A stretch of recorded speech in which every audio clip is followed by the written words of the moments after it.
السلام علیکم۔ اس کا جواب آپ کو ابھی مل جائے گا۔ یہ کہتے ہی وہ یکلخت اپنی کرسی سے اٹھ کھڑی ہوئی۔ غیر اختیاری طور پر میں نے بھی نشست چھوڑ دی۔ اس نے ایک لفظ کہے بغیر اندرونی عمارت کی طرف قدم بڑھا دیے تھے۔ مجھ پر نہ جانے کون سی رو آئی تھی کہ میں بھی اس کے نقش قدم پر پاؤں بڑھاتا ہوا چلا گیا۔ وہ گویا کسی ٹرانس میں تھی اور میں اس کے انداز کے ٹرانس میں آیا ہوا تھا۔ اس نے پختہ روش عبور کی اور پھر چند سیڑھیاں چڑھ کر اندرونی دروازے تک پہنچ گئی۔ دروازہ کھول کر ہم دونوں اندر داخل ہوئے۔ کوریڈور سے گزر کر وہ ایک کمرے میں داخل ہوئی۔ میں اس کے عقب میں تھا۔ وہ کمرہ ایک بیڈ روم تھا جس کے جہازی سائز بیڈ پر ایک منحنی وجود گہری نیند میں لیٹا ہوا تھا۔ بیڈ کے ساتھ ہی ایک ویل چیئر رکھی ہوئی تھی۔ وہاں پہنچ کر وہ مڑی اور عجیب لہجے میں مجھ سے مخاطب ہوئی۔ اس سوئے ہوئے شخص کا نام جواد احمد ہے، معذور اور بے مصرف جواد احمد۔ اس کے لہجے میں استہزاء کے ساتھ ہلکی سی تلخی بھی تھی۔ میرے سان و گمان میں بھی یہ صورت نہیں آ سکتی تھی۔ میں دم بخود اپنی جگہ کھڑا تھا۔ چند لمحے اس طرح گزرے، پھر گویا میں کسی ٹرانس سے باہر نکل آیا۔ اسے کیا ہوا؟ میں نے پوچھا۔ یہ اس کے کرتوتوں کا انجام ہے، اس نے تلخ لہجے میں جواب دیا۔ یہ جب تک ٹھیک تھا، گردن تک عیاشیوں میں غرق رہتا تھا، مجھ پر اس کی توجہ نہ ہونے کے برابر تھی۔ میں اس کی رفاقت کو ترستی تھی، مگر اس کی تمام تر توجیہات وہ خوبصورت مگر بد سیرت تتلیاں ہوتیں جو مردوں کو رجھانے اور انہیں نچوڑنے کا فن اچھی طرح جانتی ہیں۔ میں نے دیکھا اس کی نظریں فضا میں کسی غیر مرئی نقطے پر جمی ہوئی تھیں۔ میں سمجھاتی، بلکتی، اس کی خوش آمدیں کرتی، مگر اس کی روش نہ بدل سکی۔ پھر اچانک اسے گردن توڑ بخار ہوا جو جاتے جاتے اس کا یہ حال کر گیا کہ اب یہ محض زندہ لاش بن کر رہ گیا ہے، جبکہ میں خواہشوں اور جوان امنگوں کا چلتا پھرتا سانس لیتا بھرپور بدن رکھتی ہوں۔ اس لیے میں کبیر سے تو دوری اختیار کر لوں، مگر اس نے سر جھٹکا اور زہر برے لہجے میں دوبارہ بولی، یہ میرا اس خبیث سے انتقام بھی ہے۔ اس کا اشارہ اپنے شوہر کی طرف تھا۔ اس کی باتوں سے میرے جسم میں چیونٹیاں سی رینگنے لگی تھیں۔ وہ ہمارے معاشرے کے ایک مکروہ رخ کی عکاس تھی۔ آپ اسے چھوڑ کیوں نہیں دیتی؟ میں نے اس سے پوچھا۔ پہلے میرا یہی ارادہ تھا، مگر پھر مجھے اس پر ترس آ گیا۔ شاید اس کی دولت آڑے آ گئی ہوگی۔ میں نے اس کی بات مکمل ہونے کا انتظار کیے بغیر طنزیہ انداز میں کہا، آپ کو یہ بےہودہ خیال کیوں آیا؟ اس کا چہرہ سرخ ہونے لگا۔ اس کے چہرے کی سرخی کا سبب میری سمجھ میں آ گیا۔ وہ غصے کی سرخی تھی۔ بہرحال، میں نے ایک طویل سانس لیتے ہوئے کہا، میں نے اسے اس کے حال پر چھوڑنے کا فیصلہ کیا تھا۔ یہ آپ کا ذاتی مسئلہ ہے۔ میری خواہش تھی کہ آپ محض اپنے نفس کی غلام نہ بنیں، لیکن شاید میں کچھ سوچ کر خاموش ہو گیا۔ شاید اسی میں عقل مندی ہے۔ اس نے میری تائید کی۔ البتہ میں آپ کی خواہش کے احترام میں اب کبیر سے کوئی تعلق نہیں رکھوں گی، اور مجھے یہ بھی توقع ہے کہ آپ وہ تصاویر میرے خلاف استعمال نہیں کریں گے۔ ہرگز نہیں، میں نے اسے یقین دلانے کے انداز میں جواب دیا۔ میں وہ تمام چیزیں آپ کو دے دوں گا، اس کی کوئی ضرورت نہیں۔ اس نے نفی میں گردن ہلائی اور بولی، آپ انہیں خود ہی ضائع کر دیں، مجھے آپ پر اعتبار ہونے لگا ہے۔ میں اس اعتماد پر پورا اترنے کی کوشش کروں گا، میں نے کہا اور واپسی کے لیے مڑ گیا۔ میرا خیال ہے مجھے اب چلنا چاہیے۔ آپ نے اپنا تعارف نہیں کرایا۔ یک اسے یاد آیا، اس سے کوئی فرق نہیں پڑتا، میں نے بے پرواہی سے کہا۔ آپ اتنا سمجھ لیں کہ پہلے میں کبیر کا دوست تھا، مگر اب اس کا دشمن ہوں۔ خدا حافظ۔ میں نے کوئی لمحہ ضائع کیے بغیر واپسی کے لیے قدم بڑھا دیے۔ میرے پاس 2 دن تھے۔ اگرچہ کبیر کو میں نے 24 گھنٹوں کی مہلت دی تھی، مگر میں جانتا تھا کہ اس مدت میں اس کے لیے روانگی خاصی مشکل تھی۔ اس لیے اپنے طور پر میں نے اسے 2 دن کا وقت دینے کا فیصلہ کر لیا تھا۔ اس کے علاوہ میں اس امر سے بھی بخوبی واقف تھا کہ وہ میرا دشمن ہے، اور دشمن کی کسی بات پر اعتبار کرنا کبھی عقل مندی نہیں ہوتی۔ وہ اس مہلت سے فائدہ اٹھا کر کوئی بھی چال چل سکتا تھا۔ مجھے اس کی طرف سے حد درجہ محتاط رہنے کی ضرورت تھی۔ میرا خیال تھا کہ مسز جواد کے ساتھ بنی ہوئی اس کی تصویریں اسے کسی حماقت سے باز رکھنے میں خاصی مددگار ثابت ہوں گی۔ ایک طرف یہ معاملہ تھا، دوسری طرف مجھے یہ بھی فکر تھی کہ میں اپنی اس آئندہ مہم کے بارے میں ماں کو کس طرح آگاہ کروں، کیونکہ یہ تو طے تھا کہ میں نگینہ کو صرف کبیر کے رحم و کرم پر نہیں چھوڑ سکتا تھا، مجھے اس کے ساتھ وادی کیلاش کا سفر ضرور کرنا تھا۔ ماں اگرچہ تیزی سے صحت یاب ہو رہی تھی، تاہم ایسی حالت میں بھی نہیں تھی کہ میں انہیں تنہا چھوڑ کر کسی نامعلوم سفر پر روانہ ہو سکتا۔ میں اس بارے میں کوئی فیصلہ نہیں کر پا رہا تھا کہ ماں کو اس بارے میں آگاہ کروں یا نہ کروں، مگر اس رات کھانے پر انہوں نے خود ہی نگینہ کا ذکر چھیڑ کر مجھے موقع فراہم کر دیا۔ بیٹا، تم نے دیکھ لیا نا، سانپ کی اولاد سانپ ہی ہوتی ہے۔ نگینہ نے پہلے تو تمہاری محبت کے جوش میں آ کر بھری عدالت میں اپنے باپ کے خلاف گواہی دے کر کیس ہی پلٹ دیا تھا، لیکن بعد میں وہ صاف مکر گئی۔ ان کے لہجے میں نگینہ کے لیے نفرت ہی نفرت تھی۔ چونکہ انہیں نگینہ کے حالات سے مکمل طور پر آگاہی نہ تھی، اس لیے ان کی سوچ کو بے جا نہیں کہا جا سکتا تھا۔ میں نے نگینہ کی صفائی میں صرف اتنا کہا، نہیں ماں، یہ بات نہیں ہے۔ نگینہ واقعی ایک اچھی نیک فطرت کی لڑکی ہے۔ اس نے عدالت میں اپنے باپ شاہ میر کے خلاف میری محبت کے جوش میں گواہی نہیں دی تھی، بلکہ وہ بذات خود سچ کو سامنے لانے کا عزم کیے ہوئے تھی۔ یہ کیا کہہ رہے ہو نادر؟ ماں نے میری طرف چونک کر دیکھا۔ میں سچ کہہ رہا ہوں ماں، میں نے ٹھوس لہجے میں کہا۔ نگینہ کے ساتھ در حقیقت ایک بہت بڑی اور پراسرار ٹریجڈی ہوئی ہے۔ یہ کہتے ہوئے میں نے انہیں ساری حقیقت بتا دی۔ میرا خیال تھا کہ ماں یہ سن کر نگینہ سے متعلق اپنی غلط فہمی ترک کر دیں گی، مگر وہ اٹل لہجے میں گہری متانت سے بولیں، نادر کچھ بھی صحیح، نگینہ ہمارے دشمن کی بیٹی ہے۔ تم کیا یہ چاہتے ہو کہ میں دشمن کی بیٹی کو اپنے شوہر کے قاتل شاہ میر کی بیٹی کو اپنی بہو بنا لوں؟ ہرگز نہیں۔ اگر تمہارے دل میں ایسا کوئی خیال ہے تو اسے کھرچ کر نکال ڈالو۔ ماں کی اس بات پر میں دنگ رہ گیا۔ میرے تو یہ تصور میں بھی نہ تھا کہ ماں اپنے بیٹے کی خوشی کو اپنے انتقام کی بھینٹ چڑھانے میں بھی دریغ نہیں کریں گے۔ ماں، یہ تو کیا کہہ رہی ہے؟ بے اختیار میرے ہونٹوں سے نکل گیا۔ میرے یہ الفاظ گہرا کرب لیے ہوئے تھے، مگر ماں اسے خاطر میں لائے بغیر سرد اور سپاٹ لہجے میں بولی، ہاں نادر، میں جو کہہ رہی ہوں بالکل ٹھیک کہہ رہی ہوں۔ مجھے تو حیرت ہے، آخر تو نے اپنے باپ کے قاتل اور اپنی ماں کو بے گناہ داخلے زندہ کرانے والے بے رحم و شفاق دشمن کی بیٹی سے محبت کی پینگیں کیسے بڑھائیں؟ کیا تو بھول گیا کہ صرف شاہ میر کی وجہ سے تو نے جیل کی سنگلاخ دیواروں کے پیچھے جنم لیا تھا؟ وہی ان سارے مصائب کا ذمہ دار ہے۔ اور ہاں، ابھی تیرے ماموں کی جان بھی اسی وجہ سے گئی ہے۔ ماں کے لہجے میں جوش خیز کی گھن گرج تھی، چہرہ آتش انتقام سے تمتما رہا تھا۔ ماں، یہ سب میں بھلا کیسے فراموش کر سکتا ہوں؟ میں نے رسان سے کہا۔ ماں، میری تو زندگی کا مقصد ہی اپنے باپ کے قاتلوں اور تمہارے ساتھ زیادتی کرنے والوں کو کیفر کردار تک پہنچانا ہے، لیکن ماں ذرا سوچو تو، اس میں نگینہ کا کیا قصور ہے؟ اس کا یہ قصور کیا کم ہے کہ وہ میرے شوہر کے قاتل کی بیٹی ہے؟ ماں نے تیز نظروں سے میری طرف دیکھتے ہوئے کہا۔ یہ تو کوئی قصور نہ ہوا، میں نے کہا۔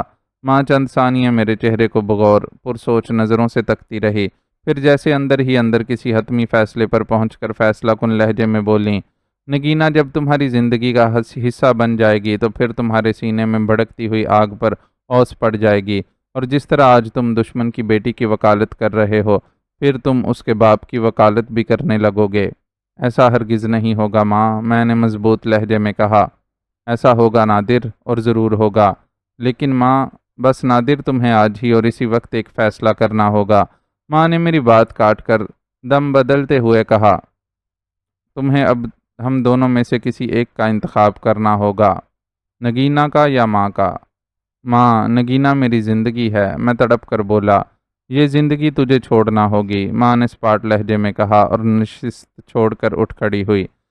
اس کے انداز میں اس قدر سرد مہری تھی کہ مجھے اپنے دل کی دھڑکن رکتی ہوئی محسوس ہونے لگی۔ چند قدم چل کر وہ ٹھہری اور کچھ سوچتی رہی۔ مجھے اس کی آنکھوں میں مختلف متضاد کیفیات کا عکس جھلکتا نظر آیا تھا۔ وہ یقیناً میری کیفیات سے اور واردات ہائے قلبی سے بخوبی واقف تھی۔ مائیں تو اپنی اولاد کی خوشی کو ہر شے پر مقدم رکھتی ہیں، انہیں ہر حال میں ان کی خوشی عزیز ہوتی ہے، مگر میری ماں میری خوشیوں کی راہ میں حائل تھی۔ شاید اس میں کچھ قصور میرا بھی تھا کہ میں نے اپنے دشمن کی بیٹی سے دل لگایا تھا۔ ایک طرف میری ماں کے لیے میری محبت تھی، جس کا تقاضا تھا کہ وہ میری پسند کو اپنی پسند سمجھے، دوسری طرف وہ نفرت تھی جو نگینہ کے باپ کے کرتوتوں کے باعث اس کے وجود میں پہم موجزن تھی۔ وہ چند لمحے وہیں خاموش کھڑی رہی، پھر گویا کسی فیصلے پر پہنچتے ہوئے گویا ہوئی، نادر، مجھے پوری امید ہے کہ تم میرے حکم سے روگردانی کا خیال بھی اپنے دل میں نہیں لاؤ گے۔ اس کے لہجے میں چٹانوں جیسی سختی اور برف جیسی سرد کاٹ تھی۔ میں اپنے دشمن کی بیٹی کو اپنی نگاہوں کے سامنے چہلیں کرتا ہرگز نہیں دیکھنا چاہتی۔ مگر ماں، میں نے کچھ کہنے کے لیے لب کھولے تو اس نے ہاتھ اٹھا کر مجھے روک دیا اور بولی، اس معاملے میں کسی اگر مگر کی کوئی گنجائش نہیں ہے۔ ماں، مجھے اتنی بڑی آزمائش میں نہ ڈال، میں نے التجا بھرے انداز میں کہا۔ میں تیرا بیٹا ہوں۔ میری آواز میں رقت اترنے لگی۔ ہاں، تو میرا بیٹا ہے، اس لیے تجھے یاد دلا رہی ہوں کہ تو اپنی ماں کے دشمنوں کا نام بھول، اور یاد رکھ کہ تیرے باپ کے قاتل بھی وہی ہیں جنہوں نے تیری ماں کو زندہ درگور کر دیا تھا۔ اس کے لہجے میں اس قدر سنسناہٹ تھی کہ میں لرز کر رہ گیا۔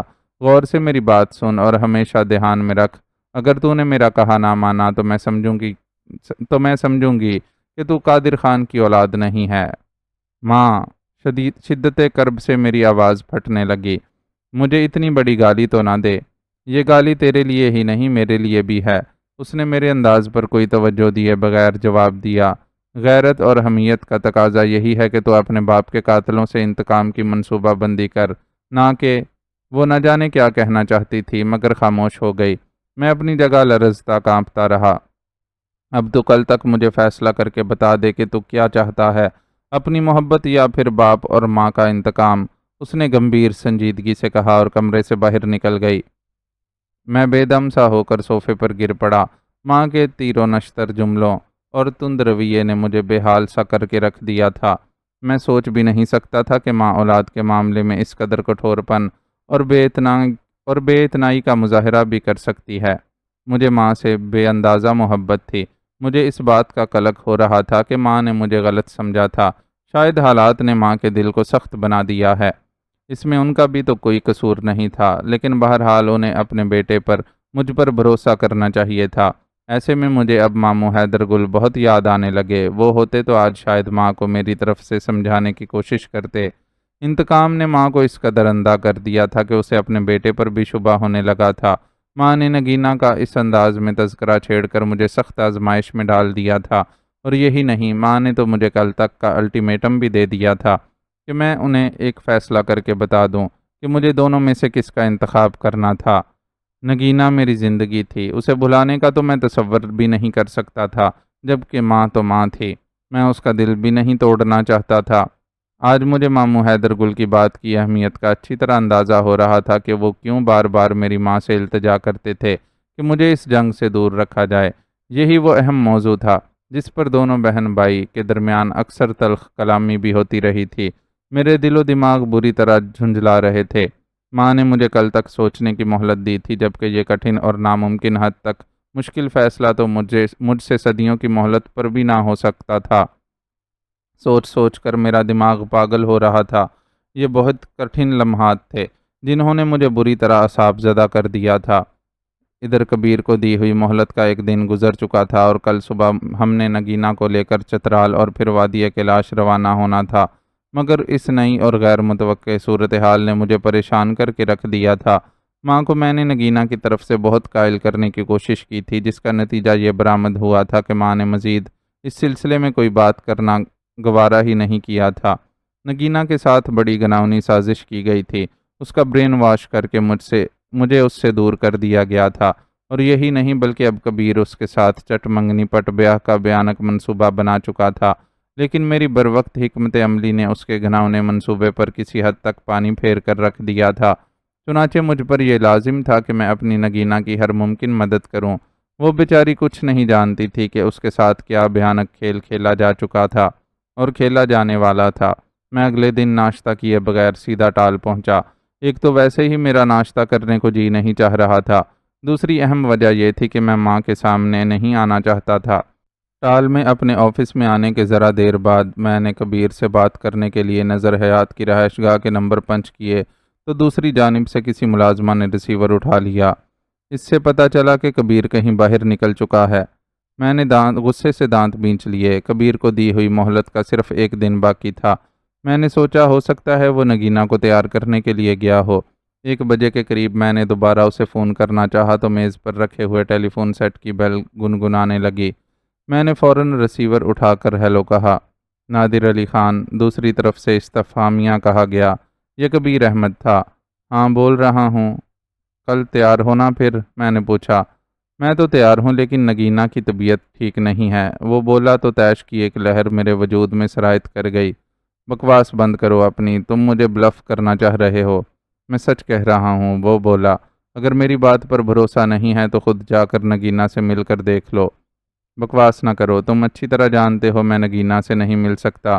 آخر ہوا کیا ہے اسے؟ میں نے دانت پیس کر کہا۔ کچھ خاص نہیں، موسمی بخار ہے اسے، 3-4 روز میں ٹھیک ہو جائے گی۔ وہ بولا۔ یہ معمولی بات ہے، تم اسے راضی کرو، وہ مان جائے گی۔ میں نے اصرار کیا تو وہ بولا وہ بہت نازک مزاج ہے، ایسے میں تو اس کے پاپا بھی سفر کی اجازت نہیں دیں گے۔ میں نے محسوس کیا کہ کل کے مقابلے میں آج اس کے لہجے میں ڈر، خوف یا پریشانی نہ تھی۔ وہ بہت بے خوفی سے اور بے پرواہانہ انداز میں گفتگو کر رہا تھا۔ میرا بس نہیں چل رہا تھا کہ اس کی بوٹیاں نوچ ڈالوں۔ جی تو چاہا کہ اسے ٹیلی فون پر ہی خطرناک نتائج کی دھمکیاں دوں، لیکن پھر یہ سوچ کر میں نے اپنا ارادہ بدل دیا کہ ہو سکتا ہے یہ خبیث ابن شیطان ٹیلی فون پر میری گفتگو ریکارڈ کر رہا ہو۔ تاہم پھر بھی میں نے اپنے دل کی بھڑاس نکالتے ہوئے اس سے کہا، کبیر میری ایک بات یاد رکھنا، اگر تم نے مجھے دھوکہ دینے کی کوشش کی تو یہ مت بھولنا کہ تمہاری دکھتی رگ میرے ہاتھوں میں ہے۔ دوسری طرف چند لمحے اسرار بھری پرسوچ خاموشی چھائی رہی، پھر اچانک ہی اس نے کچھ کہے بنا رابطہ منقطع کر دیا۔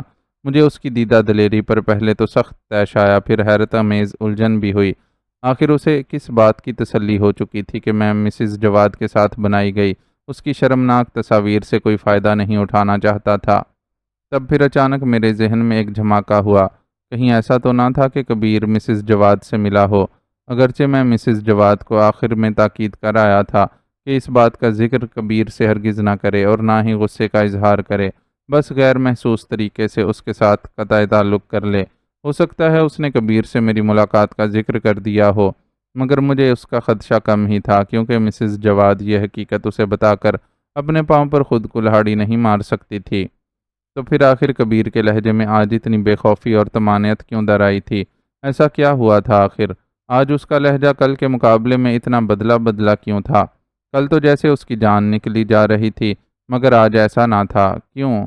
اور اس کیوں کا جواب میری سمجھ میں یہی آ رہا تھا کہ خود کبیر سے جا کر ایک ملاقات کروں، یا پھر ایک خیال یہ بھی میرے ذہن میں ابھرا تھا کہ میں تھوڑے دن مزید انتظار کر لوں اور دیکھوں۔ یہ ایک مسلمہ حقیقت تھی کہ میں ان تصاویر کو بہرحال دنیا کے سامنے نہیں لانا چاہتا تھا۔ یہ ارادہ میں نے مسز جواد سے ملاقات کرنے کے بعد کیا تھا، کیونکہ مسز جواد بہرحال کوئی پیشہ ور عورت یا طوائف زادی نہیں تھی۔ تلخ حالات اور مجبوری نے اسے غلط راہ پر ڈال دیا تھا، اور میرا مسز جواد سے ملنے کا مقصد بھی یہی تھا کہ میں اسے بھی ان شرمناک تصاویر کو تشت ازبام کرنے کی دھمکی دیتے ہوئے راہ راست پر لانے کی کوشش کروں، اور شاید کسی حد تک میں کامیاب بھی ہوا تھا۔ چنانچہ میں نہیں چاہتا تھا کہ یہ شرمناک ایشو منظر عام پر آئے۔ میں نے تو محض کبیر کو دھمکانے کے لیے ایسا کہا تھا۔ تو کیا پھر کبیر کو بھی اس بات کا احساس ہو گیا تھا؟ ایک خیال یہ بھی میرے ذہن میں ابھرا تھا، لیکن کیسے؟ اسے بھلا اس بات کا کیوں کر اندازہ ہو سکتا تھا جب تک اسے مسز جواد اپنی اور میری ملاقات کے بارے میں نہ بتاتی؟ تو کیا پھر مجھے مسز جواد سے کنفرمیشن کرنی چاہیے تھی؟ میں نے سوچا، اور یہ خیال آتے ہی مسز جواد کا نمبر ملانے لگا۔ رابطہ ہونے پر اس کی ملازمہ نے فون اٹھایا۔ مسز جواد تشریف رکھتی ہیں؟ میں نے پوچھا۔ جی نہیں، وہ تو دفتر گئی ہوئی ہیں۔ دفتر کا نمبر؟ جی مجھے معلوم ہے، وہ بولی، اور اس نے مجھے مسز جواد کے دفتر کا نمبر بتا دیا۔ میں نے اسی وقت وہ نمبر ملایا۔ میڈم سے بات کروا دیں۔ آپ کون؟ آپ پلیز ان فضول باتوں کو چھوڑیں، مجھے ان سے فوری ضروری بات کرنا ہے، میری ان سے فوراً بات کرائیں، میں نے بیزاری سے کہا۔ وہ میٹنگ میں مصروف ہیں، اس بار لڑکی نے خشک لہجے میں جواب دیا۔ دیکھیں میں ان کا قریبی عزیز ہوں۔ کمال ہے، آپ ان کے قریبی عزیز ہیں اور آپ کے پاس میڈم کا سیل نمبر بھی نہیں ہے، اور نہ ہی ان کے آفس چیمبر کا ذاتی فون نمبر ہے، لڑکی نے طنزیہ لہجے میں کہا، اور میں خون کے گھونٹ پی کر رہ گیا، مگر اس کا بھی دوش نہ تھا، اور پھر غلطی میری بھی تھی۔ میں نے مسز جواد کو اب تک اپنا نام ہی نہیں بتایا تھا، میں کیا پیغام دیتا؟ چنانچہ میں نے سلسلہ منقطع کر دیا اور گہری سوچ میں غلطاں ہو گیا۔ میری سمجھ میں نہیں آ رہا تھا کہ اگلا قدم کون سا اٹھایا جائے۔ کبیر مجھے ڈاج دینے کی کوشش کر رہا ہے، اب یہ تو وقت ہی بتاتا کہ اس کی نیت میں کیا فطور تھا۔ مجھے نگینہ کے اس پراسرار معاملے کے سلسلے میں جلد از جلد اگلا سٹیپ اٹھانا تھا۔ اس گمبھیر معاملے میں تاخیر بھی نگینہ اور میرے لیے نقصان دہ ہوتی۔ ایک خیال یہ بھی تھا میرے دل میں کہ نگینہ کو اغوا کر کے وادی کیلاش کا رخ کروں۔ اگرچہ یہ ایک خطرناک اور دشوار کام تھا، لیکن میں نگینہ کی بھلائی کی خاطر یہ مشکل کام بھی کرنے کی ٹھان سکتا تھا۔ لیکن اس میں سب سے بڑی قباحت کیلاشی عامل آروب کی تلاش اور اسے پہچاننے کی تھی۔ یہ تو وہ بقول کبیر کے خود کو کیلاشیوں کے ایک مخصوص گروہ کا روحانی پیشوا اور مربی بتاتا تھا، اور ایسے معروف شخصیت کو تلاش کرنا بھی مشکل نہ تھا، لیکن پھر اسے اس کام پر رضامند کرنا اور نگینہ کو دوبارہ اصل حالت میں لانے کے لیے اقدام کرنا، یہ ایک اور مشکل کام تھا۔ البتہ کبیر کی موجودگی میں یہ کام آسان ہو سکتا تھا۔ یوں تو میں شام 5 بجے ہی گھر کی طرف روانہ ہوتا تھا۔ کبھی موڈ ہوتا تو کلڈانا چوک پر کشمیری چائے پیتا، ورنہ بائیں طرف نتھیا گلی جانے والے راستے ہو لیتا تھا۔ مگر آج میں 3 بجے ہی ٹال سے اٹھنے کے لیے تیار ہوا، اور جیسے ہی دفتر سے باہر ٹال کے احاطے میں کھڑی اپنی جیپ کی طرف بڑھا، ایک سیاہ رنگ کی مرگلا اندر داخل ہوئی۔ میں ذرا چونک کر رک گیا۔ یہ کار اعظم خان کی تھی۔ وہ ڈرائیور کی برابر والی اگلی نشست پر براجمان تھا، اور رکبی سیٹ پر ایک گن مین بھی موجود تھا۔ کار رکتے ہی ڈرائیور اترا، مگر اعظم خان خود ہی دروازہ کھول کر نیچے اتر آئے۔ ان کا باڈی گارڈ بھی نیچے اتر آیا تھا۔ انکل آپ آئیں، اندر تشریف لائیں، میں نے مسکرا کر ان کی طرف بڑھتے ہوئے کہا اور مصافحہ کیا۔ ہاں نادر بیٹا، اچھا ہوا تم مل گئے، وہ بولے، ورنہ مجھے گرین لاج جانا پڑتا۔ آؤ، میں نے کچھ ضروری بات کہنی ہے تم سے۔ ہم اندر آفس روم میں آ گئے۔ میں نے انہیں ریوالونگ چیئر پر بیٹھنے کا کہا۔ نہیں بیٹا، میں یہیں ٹھیک ہوں، بیٹھو تم۔ وہ سامنے ایک کرسی سنبھال کر براجمان ہو گئے، تو میں جواباً چیئر پر بیٹھ گیا۔ نادر بیٹے، آج صبح ایس پی وجاہت قریشی اور کمشنر صاحب مجھ سے ملنے آئے تھے، انہوں نے کہنا شروع کیا۔ میری نظریں ان کے چہرے پر مرکوز تھیں۔ وہ بولے، وہ امن عامہ کے حوالے سے گفتگو کرنے آئے تھے۔ انہیں یہ حقیقت اچھی طرح معلوم ہو چکی ہے کہ ہماری شاہ میر اور نظر حیات سے پرانی رنجش چلی آ رہی ہے۔ انہوں نے مجھ سے دوستانہ درخواست کی تھی کہ میں ان کی تادیب سے تمہیں بالخصوص بھابی شبینہ کو آگاہ کر دوں کہ اگر شاہ میر یا نظر حیات کو خوف زدہ کرنے کی کوئی گمنام کوشش کی گئی یا لا اینڈ آرڈر کی سچویشن پیدا کی گئی تو تم سے اور بھابی شبینہ سے جواب طلب کیا جا سکتا ہے۔ وہ اتنا کہہ کر خاموش ہوئے تو میرے ہونٹوں پر زہریلی مسکراہٹ کھنچ گئی، اور میں اعظم خان سے بولا، انکل کیا یہ تادیب آمیز دھمکی صرف ہم ماں بیٹے کے لیے تھی یا؟ میں نے طنزیہ انداز میں دانستہ اپنا جملہ ادھورا چھوڑا تو وہ میری طرف دیکھ کر خلیقانہ لہجے میں مسکرا کر بولے، کسی غلط فہمی میں پڑنے کی ضرورت نہیں، وہ کسی کے کہنے پر نہیں بلکہ بالکل غیر جانبدارانہ طور پر آئے تھے، اور اس سے پہلے وہ یہی تادیب شاہ میر اور نظر حیات کو بھی کر چکے ہیں۔ تم گھر جا کر یہ بات بھابی شبینہ سے بھی کہہ دینا۔ میں بھی کسی وقت آؤں گا۔ اوکے، اب میں چلتا ہوں۔ یہ کہہ کر وہ اٹھ کھڑے ہوئے۔ ارے انکل، یہ کیا، آپ بیٹھیے تو صحیح۔ نہیں بیٹا، میں جلدی میں ہوں، پھر کبھی صحیح، انہوں نے کہا اور واپس لوٹ گئے۔ میں چند ثانیے احاطے میں اپنی جیپ کے قریب آ کر کسی گہری سوچ میں ڈوب گیا۔ بڑے آدمی ہیں جی، اچانک مینیجر مشتاق سیال نے کھنکارنے والے انداز میں کہا۔ میں خیالات سے یکدم چونک کر اس کی طرف پلٹا۔ وہ گھبرا سا گیا۔ وہ میرا مطلب تھا جی، خان صاحب چائے شائے پیے بنا ہی چلے گئے؟ ہاں، انہیں جلدی تھی، میں نے کہا۔ اچھا سنو، میں جا رہا ہوں، کوئی بات ہو تو فون پر بتا دینا۔ او جی، میرے ہوتے ہوئے آپ فکر ہی نہ کریں، کوئی گل بات ہوئی تو میں سنبھال لوں گا۔ جی کڑا کر کے وہ اپنے مخصوص لہجے میں بولا، کیا اب نیا تکیہ کلام اپنا لیا ہے تم نے؟ بڑے لوگ چھوڑ دیا؟ میں نے اظہار تفنن کہا۔ وہ جھیمتے ہوئے بولا، آہو جی، سال نیا، کلام نیا تو تکیہ بھی نیا۔ اچھا اچھا، اپنے پاس رکھو یہ تکیہ بھی اور کلام بھی، میں چلتا ہوں، میں نے کہا، اور جیپ کا دروازہ کھول کر اسٹیئرنگ سنبھال لیا۔ گرین لاج پہنچ کر میں نے ماں کو انکل اعظم خان کا پیغام دے دیا۔ ان کا بھی وہی رد عمل تھا جو میرا سن کر ہوا تھا۔ وہ نفرت خیز لہجے میں بولیں، ایس پی وجاہت قریشی اور کمشنر نے ہمارے ٹال میں لگنے والی آگ کے بارے میں اب تک کیا تفتیش کی ہے جو یوں ڈھکے چھپے انداز میں دھمکیاں پہنچا دی ہم ماں بیٹے کو؟ جواباً میں خاموش رہا۔ نادر، کل صبح ہم دونوں ایس پی وجاہت قریشی سے ملیں گے۔ جیسے آپ کی مرضی، میں نے نظریں نیچی کرتے ہوئے کہا۔ مجھے ڈر تھا کہ کہیں ماں رات والی گفتگو نہ چھیڑ دیں، مگر ایسا نہ ہوا۔ ہم نے خاموشی سے اکٹھے کھانا کھایا اور پھر آرام کرنے اپنے کمروں میں چلے گئے۔ اگلے دن الگ صبح ماں تیار ہوئیں۔ انہوں نے ہلکے آسمانی رنگ کا لباس پہن رکھا تھا جس کے اوپر موسم کی مناسبت سے فر کا کوٹ لے رکھا تھا۔ ان کی شخصیت اس عمر میں بھی جاذب نظر اور پروقار تھی۔ ہلکا براؤن فر کوٹ ان کی شہابی رنگت پر بہت جچ رہا تھا۔ پہاڑی عورتوں کی طرح ان کی بڑی بڑی آنکھوں میں بلا کی پرجوش چمک اور چہرے پر رعب و دبدبا تھا۔ کھڑی ناک اور تیکھے چتونوں پر پر اعتماد سی تمتماہٹ تھی۔ اس وقت وہ بڑی دبنگ اور بھاری بھرکم خاتون نظر آ رہی تھیں۔ میں نے گرین لاج سے روانہ ہوتے وقت انہیں اپنے فر کے کوٹ کے اندر کمر سے بندھے ہولسٹر میں ایک 38 بور کا جرمن ریوالور بھی اڑستے ہوئے دیکھا تھا۔ گرین لاج سے باہر آ کر انہوں نے مجھ سے جیپ کی چابیاں لیں اور پھر بڑے غصے کے ساتھ جیپ کا دروازہ کھول کر اسٹیئرنگ سنبھال لیا۔ میں ان کے برابر والی سیٹ کا دروازہ کھول کر براجمان ہو گیا۔ انہوں نے جیپ سٹارٹ کی اور گیئر بدل کر ایک جھٹکے سے آگے بڑھا دی۔ دور ترائیوں میں پھیلے مرغزاروں پر برف کے بادل سے تیر رہے تھے۔ نیچے صنوبر اور چیڑ کے دو رویہ درختوں کے بیچ سانپ کی طرح بل کھاتی سڑک کے کنارے رات بھر ہونے والی ہلکی برف باری کے آثار دودھیا پٹی کی صورت میں نظر آ رہے تھے۔ موسم خاصا خوشگوار تھا۔ ماں خاصی تیز رفتاری مگر بڑی مہارت سے جیپ دوڑائے جا رہی تھی۔ کلڈانا چوک پر آ کر فیول بھروایا اور پنڈی کی طرف جانے والی سڑک پر جیپ ڈال دی۔ یوں ہیڈ کوارٹر پہنچ کر ہم دونوں ماں بیٹے نیچے اترے۔ ایس پی وجاہت قریشی اپنے کمرے میں موجود تھے۔ ان کے اردلی کے ہاتھ پیغام پہنچایا تو انہوں نے فوراً ہمیں اندر بلا لیا۔ ایس پی وجاہت قریشی 50-55 کے پیٹے میں تھے۔ وہ درمیانی قد و قامت مگر اچھی صحت کے مالک تھے۔ ماں کو دیکھتے ہی وہ احتراماً اٹھ کھڑے ہوئے۔ میں نے ان سے ہاتھ ملایا۔ انہوں نے ہمیں اپنے سامنے رکھی 2 کرسیوں پر بیٹھنے کا اشارہ کیا۔ ایس پی صاحب، اعظم خان کے ہاتھوں آپ کا اور کمشنر صاحب کا پیغام مجھے موصول ہوا تھا۔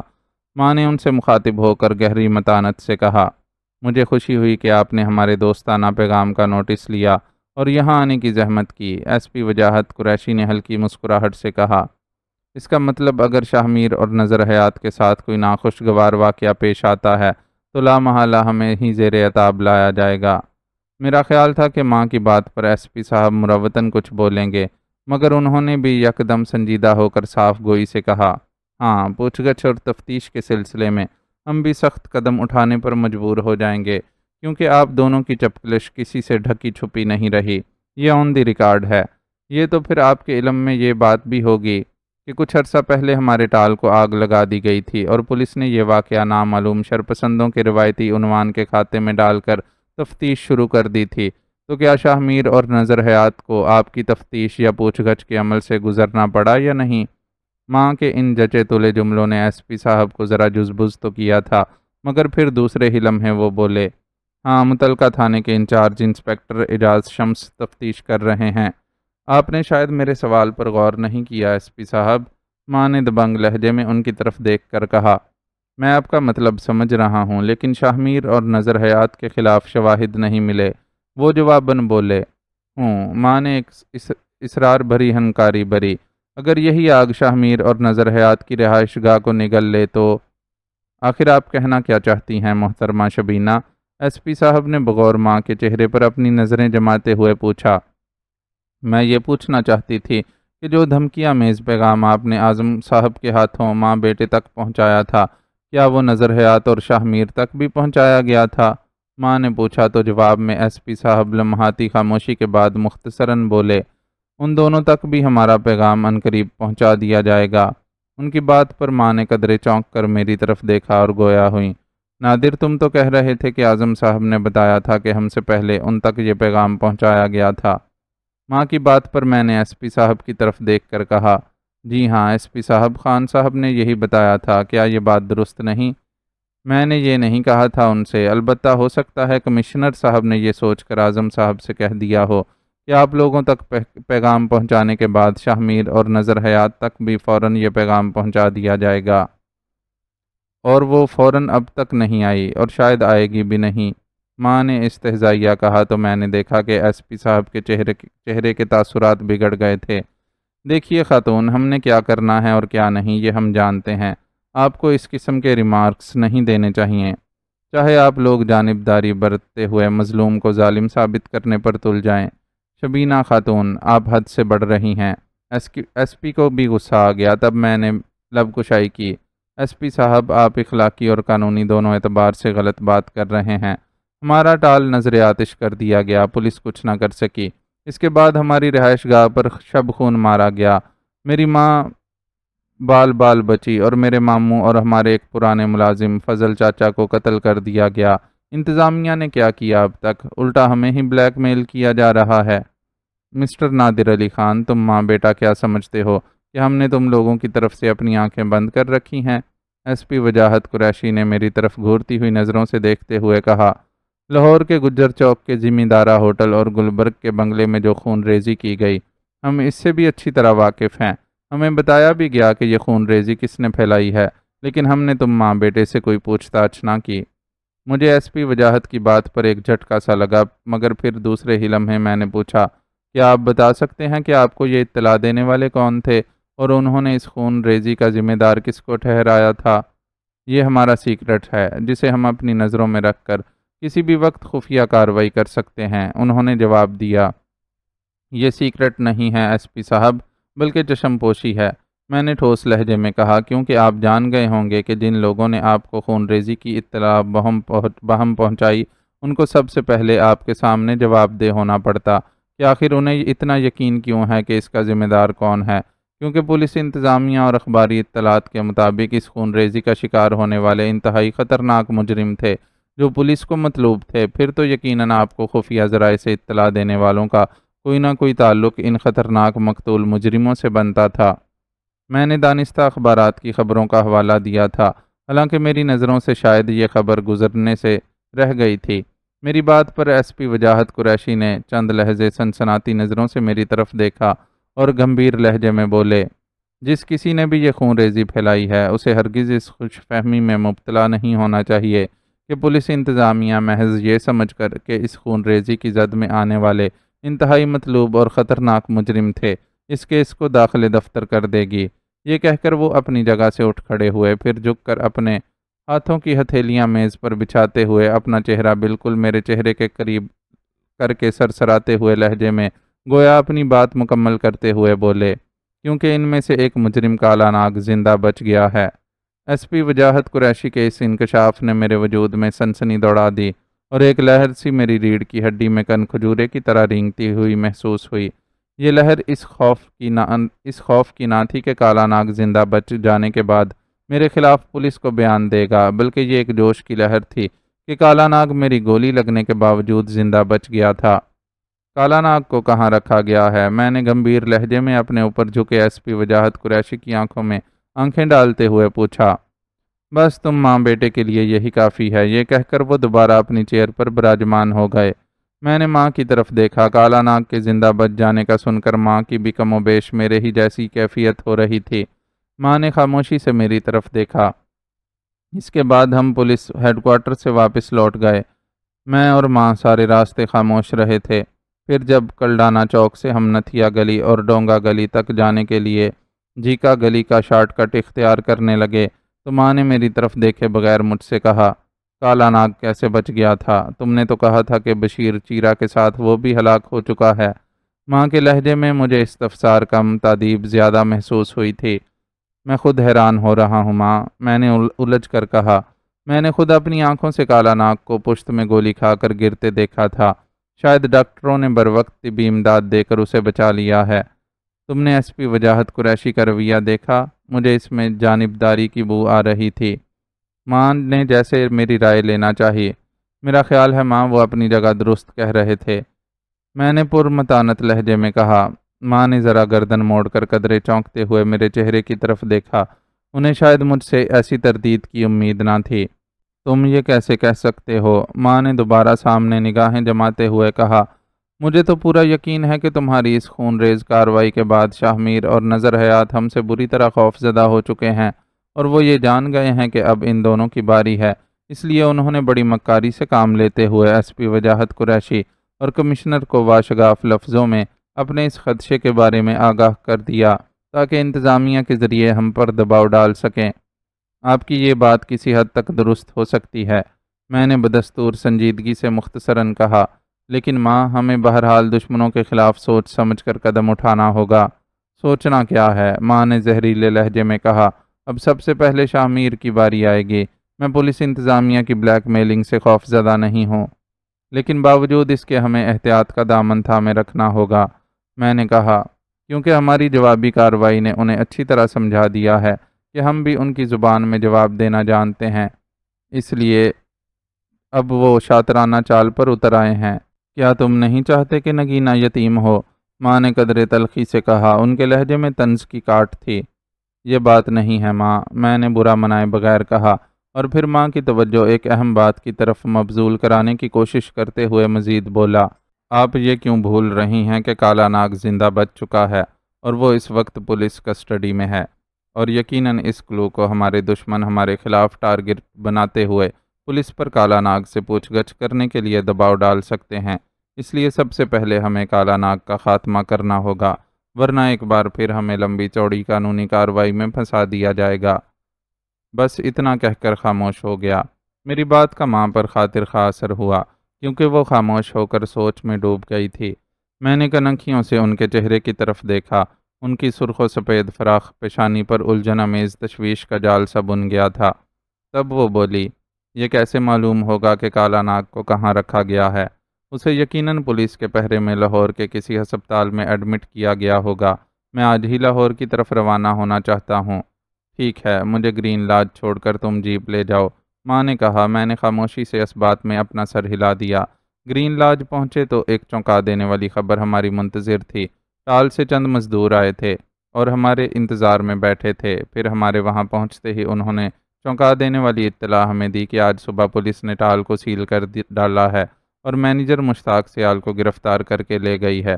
وجہ یہ تھی کہ ہمارے ٹال پر فارسٹ کنزرویٹو آفیسر شاہ میر نے پولیس نفری کے ساتھ چھاپا مارا تھا اور وہاں موجود عمارتی لکڑیوں اور شہتیروں کو غیر قانونی جنگل کی کٹائی سے چوری شدہ قرار دیا تھا۔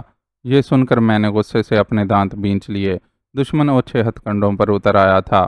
آخر بغیر ثبوت کے انہوں نے کیسے اتنی بڑی کارروائی کر ڈالی؟ میں غصے میں بڑبڑایا تو ماں نے زہر خند کے ساتھ طنزیہ کہا، یہ سب تمہاری خوش فہمی کی وجہ سے ہوا ہے۔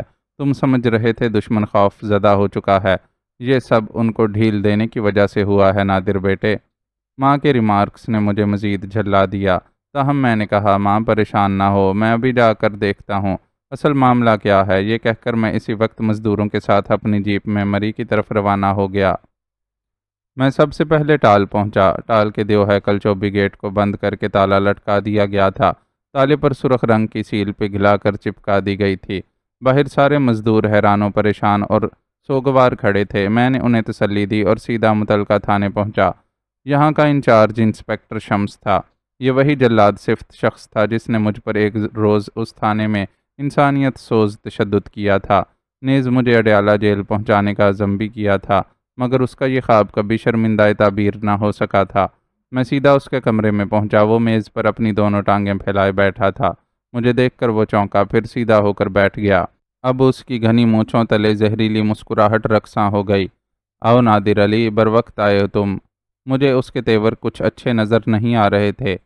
آپ نے میرا ٹال کیوں سیل کیا ہے اور ہمارے مینیجر مشتاق کو بھی لاک اپ کر دیا ہے؟ آخر کیوں؟ میں نے اس کی آنکھوں میں آنکھیں ڈال کر پوچھا۔ وہ اپنی جگہ سے اٹھ کھڑا ہوا اور میرے قریب آ کر دانت پیس کر بولا، تمہارے ٹال پر کنزرویٹو آفیسر شاہ میر کے ایما پر چھاپا مارا گیا کیونکہ تمہارے ٹال میں چوری کی لکڑی تھی۔ اس کا کوئی ثبوت ہے؟ میں نے اپنے اندر کے ابال پر بمشکل قابو پاتے ہوئے اس سے پوچھا۔ کیا کنزرویٹو آفیسر سے بڑا کوئی ثبوت ہو سکتا ہے؟ وہ بولا۔ آخر اس کے پاس بھی تو کوئی ثبوت ہوگا انسپکٹر، میں نے کہا۔ ہاں، تم نے ٹھیکیدار رمضان احمد سے جو خام مال لیا تھا اور اسے چیرنے کاٹنے کے بعد شہتیروں میں بدل دیا تھا، وہ جنگل کی غیر قانونی کٹائی سے حاصل کردہ تھا، اور متعلقہ فارسٹ آفیسر نے اس کی رپورٹ کنزرویٹو آفیسر شاہ میر کو دے دی تھی۔ اس نے تفصیل سے جواب دیا تھا۔ میں ذرا سوچ میں پڑ گیا۔ اس حد تک تو یہ بات درست تھی کہ ہم نے کچھ روز قبل رمضان احمد ٹھیکیدار سے خام مال کے 2 راکٹ ٹرک خریدے تھے، مگر احتیاط کے پیش نظر میرا اصول تھا جو اس سے قبل موقع تھا کہ پیمنٹ یکمشت مگر تیسرے دن کی جاتی تھی، تو اس کا مطلب تھا کہ رمضان احمد نے ہمیں چوری کی لکڑی فراہم کی تھی۔ ہو سکتا ہے آپ درست کہہ رہے ہوں، میں نے معاملہ سمجھتے ہوئے معتدل لہجے میں کہا۔ ہم اسی لیے پیمنٹ 3 دنوں کے بعد کرتے ہیں۔ میں نے پیمنٹ نہیں دی۔ دوسری بات یہ کہ رمضان احمد سے ہمارے معاملات برسوں پرانے ہیں۔ آج تک اس نے ہمیں چوری کا مال فروخت کرنے کی کوشش نہیں کی۔ اس کے ساتھ بھی کوئی دھوکہ ہوا ہوگا۔ انسپکٹر شمس نے اس بات پر زہریلی مسکراہٹ سے میرے چہرے کا جائزہ لیا اور بولا، انسان کے ضمیر کو پلٹا کھانے میں دیر ہی کتنی لگتی ہے نادر میاں۔ تحقیقات کی جا رہی ہیں، متعلقہ محکمے سے انکوائری رپورٹ آنے تک مزید گرفتاریاں بھی عمل میں آ سکتی ہیں۔ ٹھیک ہے، میں تیار ہوں، لیکن آپ پلیز ہمارے مینیجر کو تو رہا کر دیں۔ اس کے ساتھ ہی میں آپ سے ٹال کی سیل کھولنے کی بھی درخواست کروں گا، میں نے نرم لہجے میں کہا۔ بہت مشکل ہے، حتمی رپورٹ آنے تک کسی کو رہا نہیں کیا جا سکتا، کیونکہ ٹھیکیدار رمضان احمد کو بھی گرفتار کر لیا گیا ہے۔ شکر کرو کہ تمہیں ہتھکڑیاں نہیں لگائی گئیں، وہ سرسراتے لہجے میں بولا۔ میں نے فوراً کینچلی بدلتے ہوئے نرم گفتاری سے کہا، آپ کی مہربانی، لیکن آپ ہمارے مینیجر کو تو رہا کر دیں، ٹال بے شک سیلڈ رہے۔ ٹھیک ہے، پھر تم اپنے مینیجر مشتاق کی جگہ سنبھال لو، اسے ہم باہر کر دیتے ہیں، وہ طنزیہ لہجے میں بولا۔ میرے اندر دوبارہ طیش کی لہر ابھری، مگر میری گرم مزاجی سے حالات بگڑ سکتے تھے۔ انسپکٹر اعجاز شمس کے بارے میں مجھے پورا یقین تھا کہ وہ ہمارے دشمنوں سے مل چکا تھا۔ میرا اتنا خیر خواہ یا ہمدرد نہ تھا کہ اب تک اس نے مجھے ہتھکڑیاں نہیں پہنائی تھیں، کیونکہ ابھی جرم ثابت نہ ہوا تھا اور تحقیق جاری تھی۔ چھاپے کے بعد جو گرما گرمی ہونی تھی وہ ہو چکی تھی۔ بہر طور میں نے اس سے مینیجر مشتاق سے ملاقات کرنے کی اجازت چاہی، جو اس نے دے دی۔ میں لاک اپ کی طرف آیا۔ مینیجر مشتاق سلاخوں کے عقب میں چپکا کھڑا تھا، اس کے چہرے پر مسکینی کے ڈونگرے برس رہے تھے۔ مجھے دیکھتے ہی وہ داد و فریاد کے انداز میں بولا، چھوٹے صاحب جی، یہ کیا ہو رہا ہے؟ میری تو کچھ سمجھ میں نہیں آ رہا۔ میری سمجھ میں آ رہا ہے، میں پرسوچ لہجے میں بولا۔ تم بالکل پریشان مت ہونا، میں تمہیں آج ہی باہر نکال دوں گا۔ اچھا جی، کیا آپ مجھے گردن سے پکڑ کر سلاخوں کے بیچ سے ریشمی تھان کی طرح باہر نکالیں گے؟ نہیں بیوقوف، میں تمہاری ضمانت کی کوشش کروں گا، میں نے کہا۔ چھوٹے صاحب، ضمانتیں شمانتیں تو عادی مجرموں کی ہوتی ہیں، میں تو ایک سیدھا سادہ اور شریف بندہ ہوں۔ تم فکر نہ کرو، میں کچھ کرتا ہوں، میں نے اسے تسلی دی اور تھانے کی عمارت سے باہر آ گیا۔ پھر اپنی جیپ کے قریب آ کر اپنے سیل پر اعظم خان سے رابطہ کرنے لگا۔ انہوں نے مجھے تسلی دی کہ سر دست مینیجر کی ضمانت ہی کروا سکتے ہیں، باقی معاملات بعد میں طے ہوتے رہیں گے۔ میرے لیے یہی بہت تھا۔ پھر میں نے گرین لاج میں ماں سے بھی رابطہ کر کے انہیں بھی آگاہ کر دیا۔ دشمنوں نے ہمیں اب ایک نئی پریشانی میں ڈال دیا تھا۔ ایسا لگ رہا تھا جیسے شاہ میر اور نظر حیات دونوں مل کر ہمارے خلاف ایسی سازش کے تانے بانے بننے میں مصروف ہو چکے ہیں جس سے وہ مردود ہمیں معاشی طور پر بالکل تنگ دست کر سکیں۔ گویا وہ ہمیں اقتصادی اور معاشی طور پر کمزور کرنے کے ٹاسک پر کام کر رہے تھے۔ پہلے ٹال کی آتش زدگی عمل میں لائی گئی، جس سے ہمیں لاکھوں کا نقصان ہوا۔ پھر ٹال کی نئے سرے سے تیاری ہوئی اور اب ٹال پر چھاپا پڑوا کر اسے سیل کر دیا گیا تھا، اور تھوڑا بہت بینک بیلنس تھا وہ ٹال کی نئے سرے سے تعمیر میں خرچ ہو چکا تھا۔ اب روز کی آمدنی سے کچھ رہی سہی ادائیگیاں آہستہ آہستہ کر کے عمل میں لائی جا رہی تھیں۔ اگر ٹال اسی طرح کچھ عرصہ مزید سیل رہتا تو ٹھیکیدار پارٹیاں ہمیں مال سپلائی کرنا بند کر دیتیں، ساتھ ہی پیمنٹ وغیرہ کی ادائیگی کے سلسلے میں بھی ان کا دباؤ بڑھ جاتا۔ ادھر کالا ناگ کے زندہ بچ جانے اور اس کے پولیس کی کسٹڈی میں علاج معالجے کی اطلاع نے مجھے الگ پریشان کر رکھا تھا، اور یہی نہیں بلکہ ایس پی وجاہت قریشی نے بھی اشارے کنائیوں میں مجھے تہدید بھی کر دی تھی، جس کا واضح مطلب یہ تھا کہ جیسے ہی کالا ناگ بیان دینے کے قابل ہوا مجھے بھی گرفتار کیا جا سکتا تھا۔ علاوہ ازیں میرا اپنی ماں سے نگینہ کے سلسلے میں الگ اختلاف چل رہا تھا۔ ان پے در پہ پریشانیوں اور الجھن امیز سوچوں نے مجھے بری طرح اصحاب زدہ کر رکھا تھا۔ نگینہ سے متعلق وادی کیلاش کی دشوار گزار مہم بھی اب مجھے التوا کا شکار نظر آنے لگی تھی۔ مجھے کچھ ایسا محسوس ہونے لگا تھا جیسے میں شاہ میر اور نظر حیات کی برق رفتار دشمنی کا خاطر خواہ طریقے سے مقابلہ نہیں کر پا رہا ہوں۔ اس کی وجہ کیا تھی؟ ماں سے میرا نگینہ کے متعلق اختلاف، میری تساہل پسندی، یا پھر نگینہ؟ بہر طور میں واپس گرین لاج آ گیا۔ سکینہ نے مجھے بتایا کہ ماں اپنے کمرے میں ہیں اور مجھے بلایا ہے۔ میں ڈرائنگ روم سے ہو کر ماں کے کمرے کی طرف بڑھنے لگا تھا کہ اچانک قریب رکھے ٹیلی فون کی گھنٹی بج اٹھی۔ میں ذرا چونک کر رکا، پھر ٹیلی فون کی طرف بڑھا اور ریسیور کان سے لگا کر ہیلو کہا تو دوسری طرف سے نگینہ کی آواز ابھری، نادر صاحب۔ اس کی آواز سنتے ہی مجھے اپنی سماعتوں پر دھوکا ہونے لگا۔ میرا دل بے طرح دھڑک رہا تھا، تاہم دوسرے ہی لمحے میں نے کہا، نگینہ، میں نادر بات کر رہا ہوں، کہ کیا تم نے مجھے پہچان لیا؟ میرے مہجور لہجے میں بچوں کی سی امید تھی۔ دوسری طرف سے نگینہ کی سپاٹ آواز ابھری، مسٹر نادر، تم مجھے اغوا کرنا چاہتے ہو؟ اس کی بات پر جیسے کسی نے میرا دل مٹھی میں بھینچ لیا۔ دکھ کے ساتھ مجھے حیرت کا شدید جھٹکا بھی لگا۔ میں نے بمشکل کہا، یہ تم سے کس نے کہہ دیا؟ مجھے بہلانے کی کوشش مت کرو مسٹر، نگینا نے غصیلے لہجے میں کہا۔ میری بات کان کھول کر سن لو، میں تمہارے گھناؤنے عزائم کے بارے میں آگاہ ہو چکی ہوں۔ اگر تم نے دوبارہ مجھ سے بات کرنے کی یا میرے سامنے آنے کی ذرا بھی کوشش کی تو میں فوراً پولیس کو مطلع کر دوں گی، سمجھے تم؟ انتہائی نفرت انگیز اور غصیلے لہجے میں اس نے یہ کہہ کر رابطہ منقطع کر دیا۔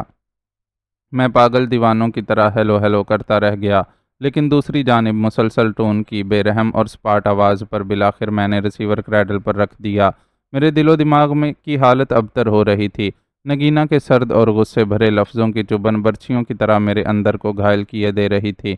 میں نے بمشکل خود پر قابو پایا اور غیر جذباتی ہو کر ٹھنڈے دل و دماغ سے حالات اور نگینا کی باتوں پر غور کرنے لگا۔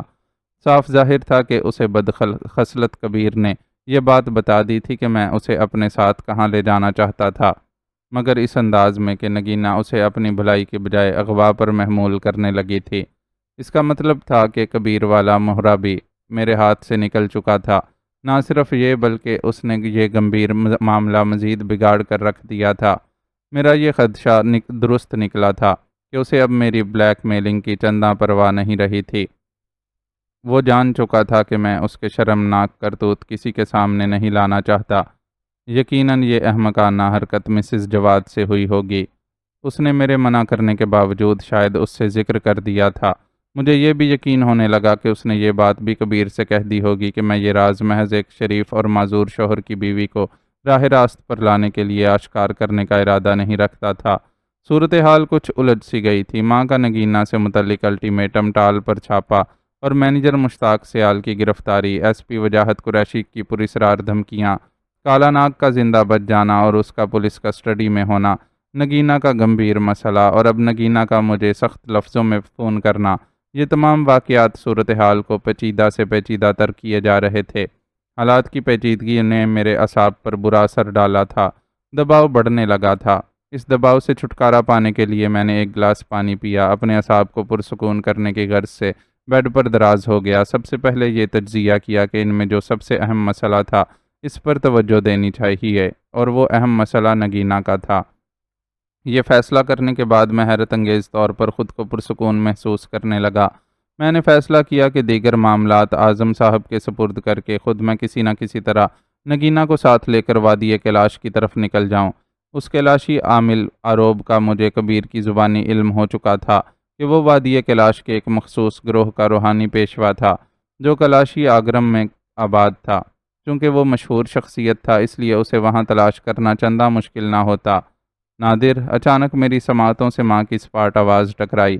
میں نے چونک کر دیکھا، ماں دروازے پر کھڑی تھی۔ میں احتراماً اٹھ کھڑا ہوا۔ نگینا کے اچانک اور غیر متوقع فون پر میں بھول ہی گیا تھا کہ ذرا دیر پہلے سکینہ نے مجھ سے کہا تھا کہ ماں نے مجھے بلایا تھا۔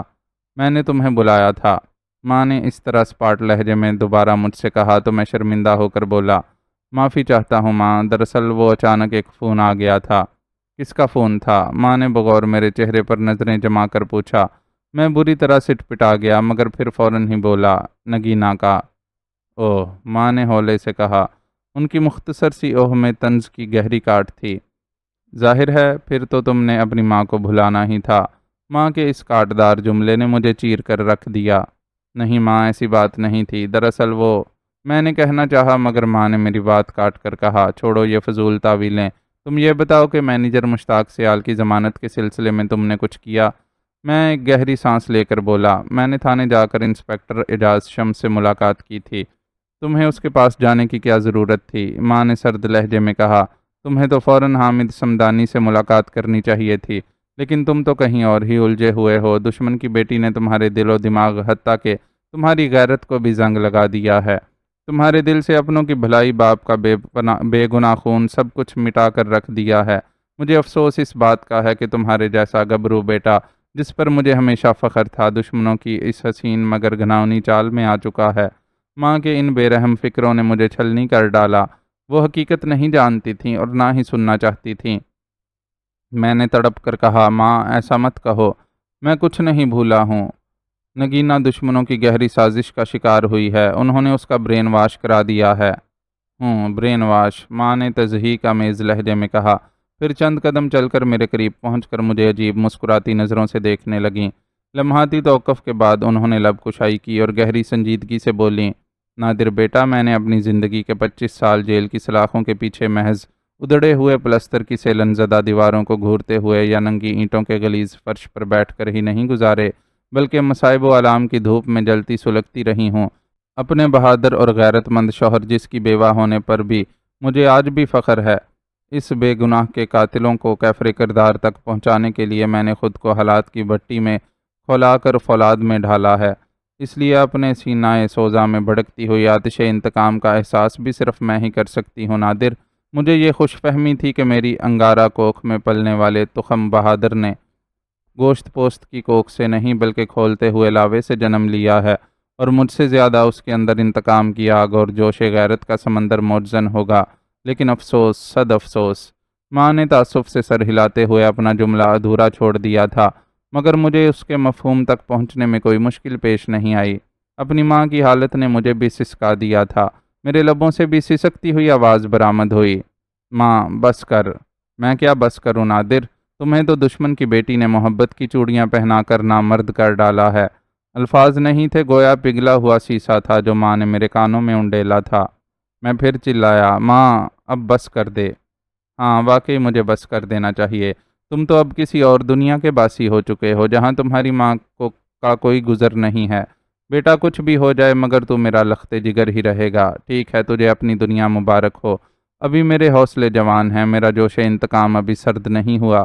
میں تیرے باپ کے قاتلوں سے اپنے بل بوتے پر نمٹنا جانتی ہوں، اور یقیناً ان سے اس کا انتقام لے ہی لوں گی۔ ماں نے اس بار قدرے متحمل لہجے میں کہا، پھر خاموشی سے لوٹ گئیں۔ میں اپنی جگہ جہاں کا تہاں کھڑا رہ گیا، میری آنکھوں میں جھلملاہٹ ابھر آئی تھی، دل مغموم ہو گیا تھا۔ ماں کے جلتے سلگتے الفاظ نے میرے دل و دماغ کی نسوں تک کو گویا چیر ڈالا تھا۔ میرے جی میں آئی کہ ماں کو اپنی غیرت اور بہادری دکھا دوں اور شاہ میر اور نظر حیات کو ابھی جا کر گولیوں سے بھون ڈالوں، لیکن میں ماں کو کیسے سمجھاتا کہ ایسے انتقام سے کیا فائدہ کہ سانپ بھی نہ مرے اور لاٹھی بھی ٹوٹ جائے، جبکہ دشمنوں نے تو ہماری لاٹھی پہلے ہی توڑ رکھی تھی۔ انتقام کا مزہ تو تب آتا کہ لاٹھی بھی نہ ٹوٹے اور سانپ بھی مر جائے۔ اگرچہ میرے نزدیک دشمنوں کے لیے موت کی سزا بھی معمولی تھی، میں انہیں موت سے پہلے موت کے عذاب میں مبتلا کرنا چاہتا تھا، ان کی شاہانہ زندگی کو سسکانا چاہتا تھا، نہ کہ موت کی نیند سلا کر انہیں سسکتی بلکتی زندگی سے چھٹکارا دلاتا۔ لیکن ماں کو نگینہ کے حوالے سے غلط فہمی ہو گئی تھی۔ میں اسے کیا بتاتا کہ اس نے جیل کی سلاخوں کے پیچھے سیلن زدہ فرش پر ایڑیاں رگڑ رگڑ کر ایک تخم بہادر کو ہی جنم دیا ہے، کسی مرد کو نہیں۔ نگینہ کے بارے میں ماں کا یہ خیال تھا کہ یہ دشمن کے خلاف میرے سینے میں بھڑکتی ہوئی آتش انتقام کو سرد کرنے کی حسین چال تھی، اور یہ غلط فہمی ماں کے دل میں اس وقت پروان چڑھی تھی جب نگینہ نے اپنے باپ شاہ میر کے خلاف گواہی واپس لے لی تھی اور اس کے پاس رہنا قبول کر لیا تھا، نیز مجھ سے بھی منہ موڑ لیا تھا۔ مگر یہ اذیتناک حقیقت صرف اور صرف میں ہی جانتا تھا کہ نگینہ کا اس طرح اچانک ہمارے خلاف پلٹا کھانے کی اصل اور بنیادی وجہ کیا تھی۔ میں مسحری پر گر سا گیا، باریک بینی سے حالات کا تجزیہ کیا اور یہی فیصلہ کیا کہ مجھے جوش کی بجائے ہوش سے کام لینا چاہیے۔ میں نے ماں کے دل سے نگینہ کے متعلق غلط فہمی نکالنے کا تہیہ کیا۔ میں نے ایک لاہے عمل ترتیب دے دیا تھا۔ میں اب اس پر عمل پیرا ہونا چاہتا تھا۔ میں جانتا تھا کہ نگینہ اصل حالت میں لوٹنے کے بعد اپنے قاتل باپ کی طرف دیکھنا بھی گوارا نہیں کرے گی اور سیدھی میرے پاس چلی آئے گی، لہٰذا یہی بہتر تھا کہ میں فی الوقت تمام باتوں کو بالائے طاق رکھتے ہوئے صرف اور صرف نگینہ کے پراسرار معاملے پر اپنی توجہ مرکوز کر دوں۔ کبیر والا مہرہ ہاتھ سے نکل چکا تھا، اب جو کچھ کرنا تھا مجھے ہی کرنا تھا۔ میں نے اس سلسلے میں اعظم صاحب سے ملاقات کرنا ضروری سمجھا۔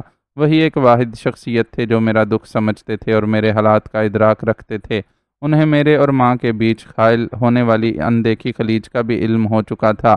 میں نے ان کی رہائش گاہ پر جا کر پورے 2 گھنٹے تفصیلی ملاقات کی۔ تمام حالات سے واقف ہونے کے بعد انہوں نے میرے لاہے عمل کی تائید کی۔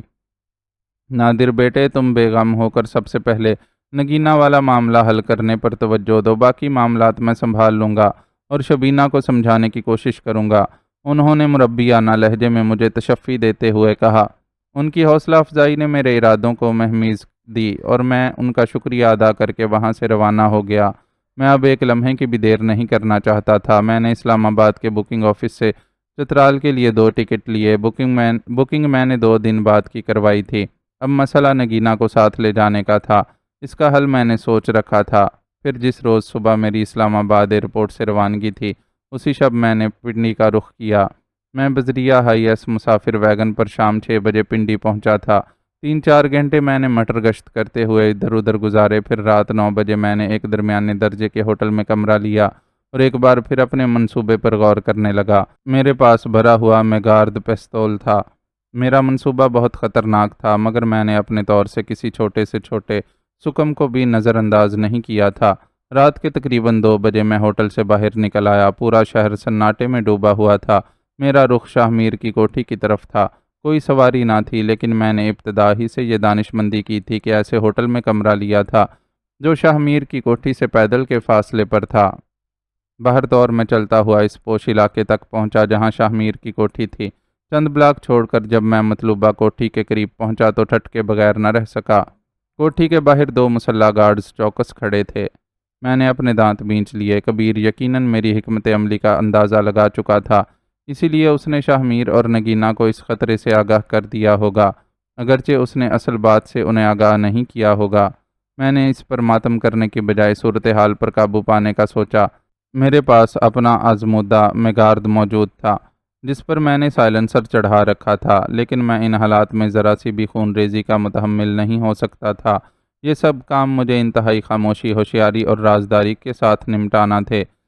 شاہ میر کی کوٹھی پر تعینات ان دونوں مسلح گارڈز پر شور شرابے کے بغیر قابو پانا ضروری تھا۔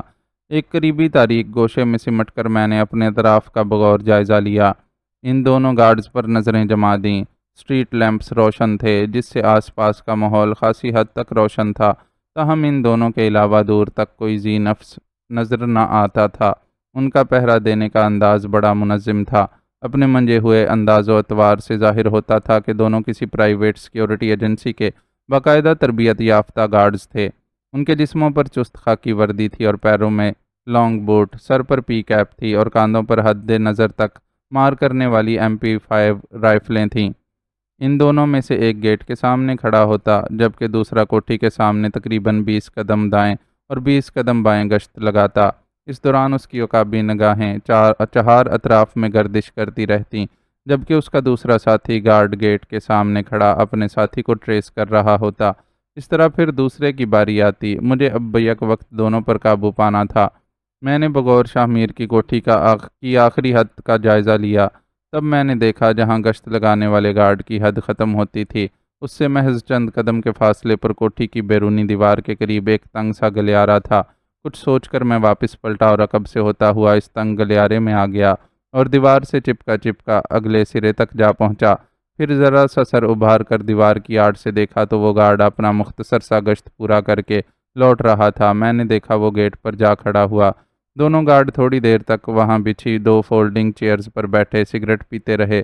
پھر اس کے بعد دوسرا اٹھ کھڑا ہوا۔ اس نے پہلے بائیں طرف کا گشت پورا کیا، پھر گیٹ کے سامنے سے چلتا ہوا میری سمت آنے لگا۔ میں نے اپنے دل کی دھڑکنوں پر قابو پایا اور ایک پتھر اٹھا لیا۔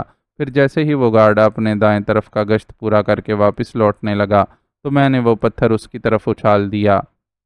وہ ٹھٹک کر مڑا، پھر اس گلیارے کی طرف دیکھتا ہوا محتاط انداز میں قریب آنے لگا۔ میں مزید اندر کی طرف تاریکی میں ہو گیا اور پھر جیسے ہی وہ گلیارے کے سامنے پہنچ کر رکا اور اندر کی نیم تاریکی میں کچھ دیکھنے کی کوشش کرنے لگا، میں نے اپنے حلق سے عجیب آوازیں نکالنا شروع کر دیں۔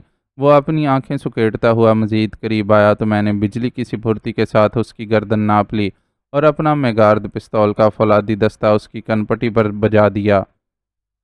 اس کے حلق سے گھٹی گھٹی کراہ خارج ہوئی اور وہ تیورا کر گرا۔ اس دوران اس کا دوسرا ساتھی اسے پکارتا ہوا آگے بڑھا۔ اس نے شاید خطرہ محسوس کر لیا تھا۔ یہی سبب تھا کہ اس نے اب اپنے کاندھے سے گن اتار کر اپنے ہاتھوں میں پکڑ لی تھی۔ میں اب اس کے قریب آنے کا انتظار کرنے لگا۔ کون ہے یہاں؟ باہر نکلو ورنہ گولی چلا دوں گا، وہ رائفل کی نال ہلاتے ہوئے دبنگ لہجے میں للکارا، مگر میں خاموشی سے تاریکی میں دیوار سے چپکا کھڑا رہا۔ میں جانتا تھا کہ وہ ابھی اندھیرے میں گولی نہیں چلا سکتا۔ میں نے گھٹی گھٹی آواز میں کہا، ادھر آؤ، مجھے سانپ نے ڈس لیا ہے۔ میں نے دانستہ ایسی آواز میں کہا کہ وہ شبہ نہ کر سکے، کیونکہ ایک تو اس نے مجھے ابھی تک نہ دیکھا تھا، پھر دوسرے یہ کہ اس سمت میں اس کا ساتھی داخل ہو کر اس کی نظروں سے اوجھل ہوا تھا۔ وہ یہی سمجھا تھا کہ ضرور اس کا اپنا ہی ساتھی کسی تکلیف میں مبتلا ہو گیا ہے۔ یوں وہ میرے اندھیرے میں چلائے ہوئے تیر کا شکار ہو گیا اور تیزی کے ساتھ گلیارے کے اندر داخل ہوا، تو میں نے اس کے ساتھ بھی پہلے والے جیسا سلوک کیا۔ دونوں کو زیر کرنے کے بعد تیزی سے آگے بڑھا۔ گیٹ کا ذیلی دروازہ کھلا تھا، میں اندر داخل ہو گیا۔ پختہ روش کے دائیں بائیں لان تھا، جہاں ذرا ذرا فاصلے پر چند آہنی پایوں پر دودیا گلوب روشن تھے۔ میں یہاں پہلے بھی آ چکا تھا، اس لیے مجھ سے کوٹھی کا اندرونی محلے وقوع پوشیدہ نہ تھا۔ میں گھنے پودوں اور بیلوں کی آڑ لیتا ہوا آگے گھسٹنے لگا تو اچانک مجھے اپنے دائیں جانب ایک ہولناک غراہٹ سنائی دی۔ میں بری طرح ٹھٹک کر رک گیا اور آواز کی سمت دیکھا تو میرے اوسان خطا ہو گئے۔ معزز ناظرین و سامعین، لائک، کمنٹس اور شیئر ضرور کریں، شکریہ۔